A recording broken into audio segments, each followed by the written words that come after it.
नमस्कार। आज हम हमारी हिंदी की पाठ्य पुस्तक रिमझिम के अंतर्गत दोस्त की पोशाक नामक पाठ पढ़ेंगे। यह दो दोस्तों की कहानी है। जब वो दोस्त आपस में मिलते हैं और उसके पश्चात उनके बीच क्या क्या बातें होती हैं और क्या घटनाएं घटती हैं, उसके ऊपर आधारित ये कहानी है। तो आइए पढ़ते हैं दोस्त की पोशाक। एक बार नसीरुद्दीन अपने बहुत पुराने दोस्त जमाल साहब से मिले। अपने पुराने दोस्त से मिलकर वे बड़े खुश हुए। कुछ देर गपशप करने के बाद उन्होंने कहा, चलो दोस्त, मोहल्ले में घूम आए। गपशप का अर्थ होता है बातचीत। जमाल साहब ने जाने से मना कर दिया और कहा, अपनी इस मामूली सी पोशाक में मैं लोगों से नहीं मिल सकता। यहाँ पर मामूली सी यानी पोशाक की विशेषता बताई जा रही है कि उनकी पोशाक कैसी है, मामूली सी है, साधारण सी है। तो मामूली का अर्थ हुआ साधारण। नसीरुद्दीन ने कहा, बस इतनी सी बात। नसीरुद्दीन तुरंत उनके लिए अपनी एक भड़कीली अचकन निकाल कर लाए और कहा, इसे पहन लो, इसमें तुम खूब अच्छे लगोगे, सब देखते रह जाएंगे। यहाँ पर भड़कीली का अर्थ है चमकदार और अचकन है एक लंबा बंददार पहनावा जिसे ज़्यादातर मुस्लिम लोग पहनते हैं। तो यहाँ पर उन्होंने अपने दोस्त को अपनी एक अचकन दी और उसे कहा कि आप ये पहन लो। अब उसके बाद दोनों बन ठन कर घूमने निकले। दोस्त को लेकर नसीरुद्दीन पड़ोसी के घर गए। नसीरुद्दीन ने पड़ोसी से कहा, ये हैं मेरे ख़ास दोस्त जमाल साहब। आज कई सालों बाद इनसे मुलाकात हुई है। वैसे जो अचकन इन्होंने पहन रखी है वह मेरी है। यह सुनकर जमाल साहब पर तो मानो घड़ों पानी पड़ गया। यहाँ घड़ों पानी पड़ गया, यह आपका एक मुहावरा है जिसका अर्थ होता है बहुत लज्जित होना। यानी जब उनके दोस्त ने उनके परिचय के साथ साथ उनकी पोशाक का भी परिचय करवाया तो जो जमाल साहब हैं वो बड़े लज्जित हुए, उन्हें बड़ी शर्म महसूस हुई। बाहर निकलते ही मुंह बनाकर उन्होंने नसीरुद्दीन से कहा, तुम्हारी कैसी अकल है? क्या बताना ज़रूरी था कि यह अचकन तुम्हारी है? तुम्हारा पड़ोसी सोच रहा होगा कि मेरे पास अपने कपड़े हैं ही नहीं। तो यहाँ पर उन्होंने अपने दोस्त को नाराज़गी प्रकट की कि आपने अपने दोस्त को, अपने पड़ोसी को मेरे साथ साथ अपनी पोशाक का परिचय क्यों करवाया, क्योंकि ऐसा करने से उनकी बेइज्जती हो रही थी ना, कि वो ये बताना चाह रहे थे कि इनके पास तो कपड़े नहीं है, ये तो इसके पहन कर आया है। तो ये बात जमाल साहब को बुरी लगी।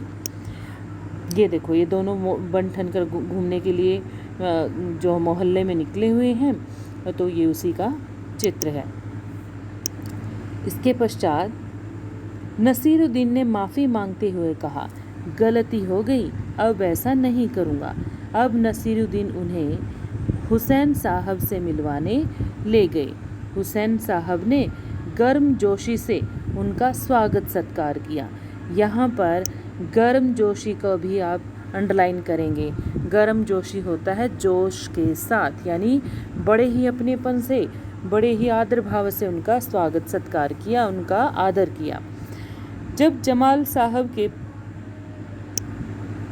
बारे में पूछा तो नसीरुद्दीन ने कहा, जमाल साहब मेरे पुराने दोस्त हैं और इन्होंने जो अचकन पहनी है वह इनकी अपनी ही है।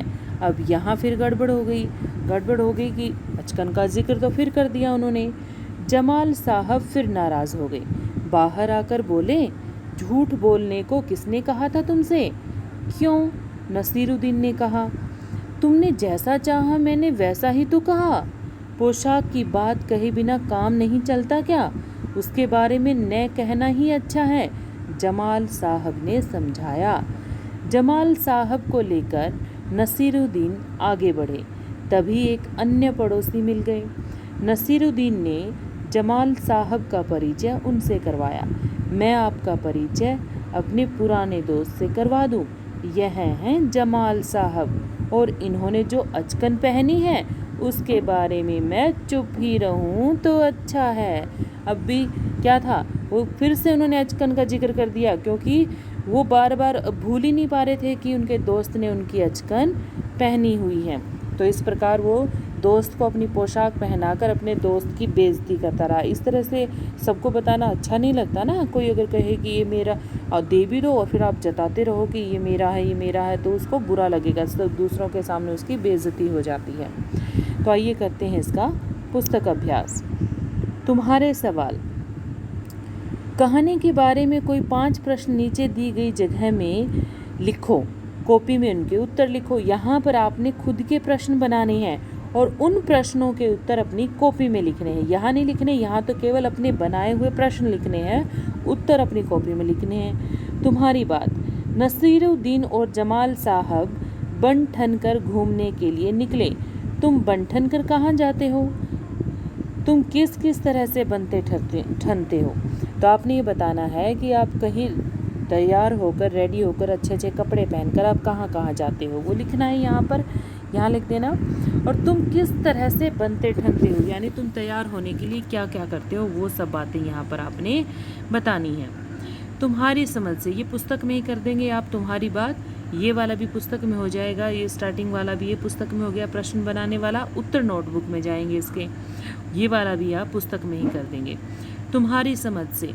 तीसरे मकान से बाहर निकलकर जमाल साहब ने नसीरुद्दीन से क्या कहा होगा? अब तीसरे मकान से बाहर निकले, उन्होंने पहले पड़ोसी से मिलवाया, दूसरे से मिलवाया, तीसरे से मिलवाया। उसके तीसरे मकान से बाहर निकलने के पश्चात उन दोनों के बीच में क्या क्या बातें हुई होगी, वे बातें आपने यहाँ लिखनी हैं। आप यहाँ नीचे ही लिख सकते हैं। नेक्स्ट है ये आप है ना, क पार्ट है वो कॉपी में करेंगे, नीचे नहीं लिखेंगे। जमाल साहब अपने मामूली से कपड़ों में घूमने क्यों नहीं जाना चाहते होंगे? उन्होंने कहा था ना कि मेरे तो मामूली से कपड़े हैं, साधारण से कपड़े हैं, भी मैं इनमें घूमने नहीं जाना चाहता। आपको क्या लगता है कि वो क्यों नहीं घूमने जाना चाहते होंगे? ग, नसीरुद्दीन अपनी अचकन के बारे में हमेशा क्यों बताते होंगे? नसीरुद्दीन ने अपनी अचकन अपने दोस्त को पहनने के लिए दी थी और हर जगह अपने दोस्त के साथ साथ वो अपनी अचकन का भी परिचय करवा रहे थे। तो आपको क्या लगता है कि वो हमेशा अपनी अचकन के बारे में सबको क्यों बता रहे थे? गपशप।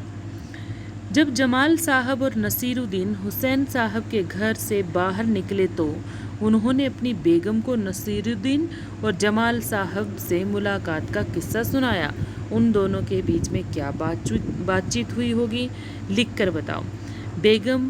बेगम और हुसैन साहब की बातचीत आपने लिखनी है। बेगम अपने शौहर हैं, जो मुस्लिम लोग हैं वो अपने पति को शौहर बोलते हैं।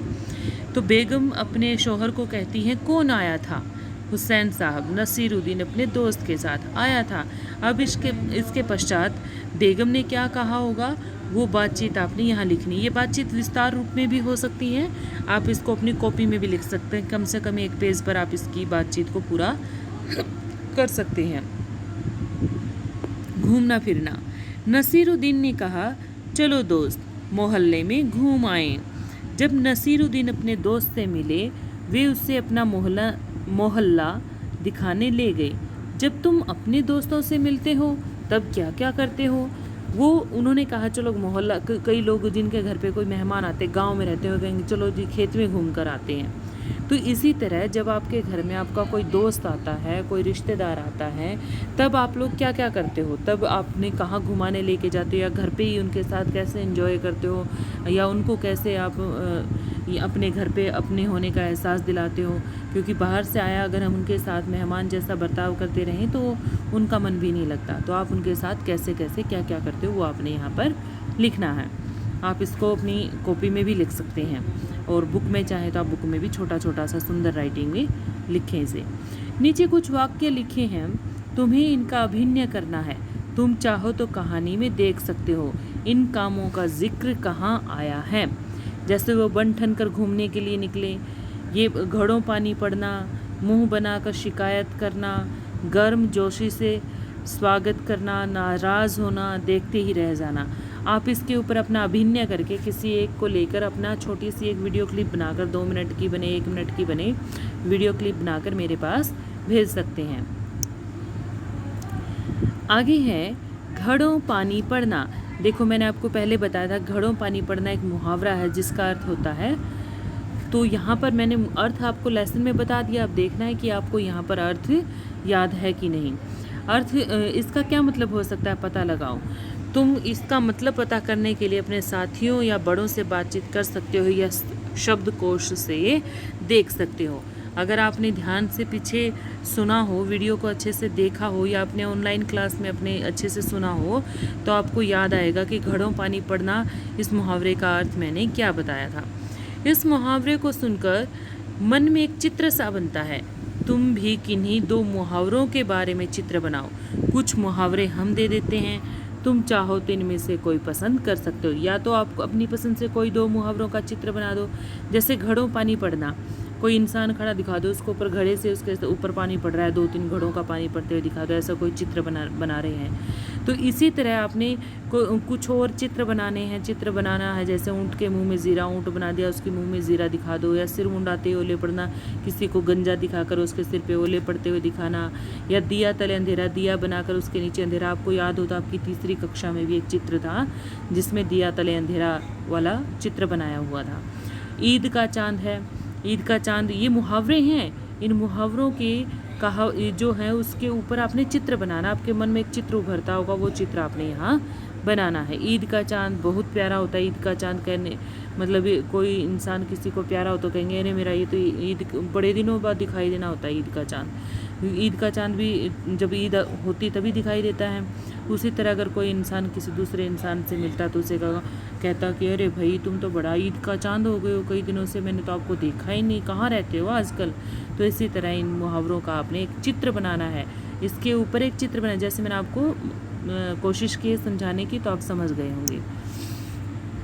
आगे है आपका पास पड़ोस। पास पड़ोस के घर में जाकर नसीरुद्दीन पड़ोसी से मिले। तुम अपने पड़ोसी बच्चों के साथ बहुत से खेल खेलते हो, पर क्या तुम उनके परिवार के बारे में जानते हो? चलो दोस्तों के बारे में और जानकारी इकट्ठी करते हैं। यदि तुम चाहो तो उनसे ये बात पूछ सकते हो।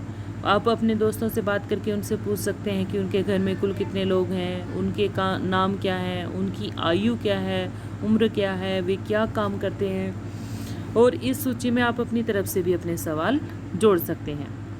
आगे शब्दों का हेर फेर। झूठा, जूठा, यहाँ पर आपने क्या करना है, ये शब्द है ना ऐसे लगता है जैसे एक दूसरे से मिलते जुलते हों, मिलती जुलती आवाज़ वाले शब्द हैं। इनमें ज़रा से अंतर से भी शब्द का अर्थ बदल जाता है। नीचे इसी तरह के कुछ शब्दों के जोड़े दिए गए हैं, इन सब के अर्थ अलग अलग हैं। इन शब्दों का वाक्य में प्रयोग करो। जैसे मैं आपको एक बता देती हूँ इसमें, जैसे घड़ा और गड्ढा है। घड़ा होता है मटका पानी वाला, और गड्ढा होता है गढ़ना किसी चीज़ को बनाना। जैसे घड़ा तो हम कह देंगे कि घड़े का पानी ठंडा है। गड्ढा जैसे सुनार ने बहुत ही सुंदर हार गढ़ा है। लोकल लैंग्वेज में आप लोग जैसे वो कह रहे हो कि ऐसे लगता है हार गढ़ा के लाए, हाँ ऐसे बोलते हैं ना वो। तो गड्ढा का मतलब है बनाना। उसी तरह लोहार है, लोहार भी गढ़ता है चीज़ों को, ठठेरा भी गढ़ता है चीज़ों को। फन और फन है, फन होता है कला और फन होता है सांप का फन। घूम और झूम, घूम तो होता है घूमना, झूम होता है खुशी से झूम उठना। सजा, सजा और सजा, एक तो सजा हम कह देंगे कि सजा हुआ था, घर सजा हुआ तो कुछ इस तरह से सजावट, सजना उससे संबंधित है। सजा, ये सजा हो गई किसी को दंड देना। एक होता है राज, एक होता है राज, ठीक है।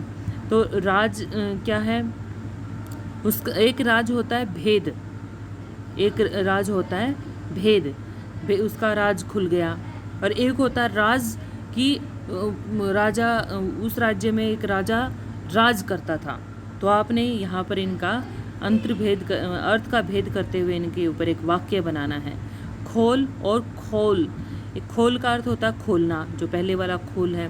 और खोल, खोल, ये तो खोल आराम से, वो खोल, खोल का मतलब उसका खून खोल उठा, इस तरह से खोल। एकदम से किसी को गुस्सा आ जाता तो उसे हम कहते हैं कि एकदम से उसका खून खोल उठा। तो इसके ऊपर आपने वाक्य बनाकर उनको अपनी कॉपी में लिखना है। तो आशा करती हूँ कि आप सबको ये अच्छे से पुस्तक अभ्यास भी और इस पाठ का वाचन भी समझ आया होगा। और आपने जो भी मैंने इसमें आपको बताया है, आपने उस पुस्तक का अभ्यास को उसी तरीके से अपनी नोटबुक में या बुक में उसको कर लेना है। धन्यवाद।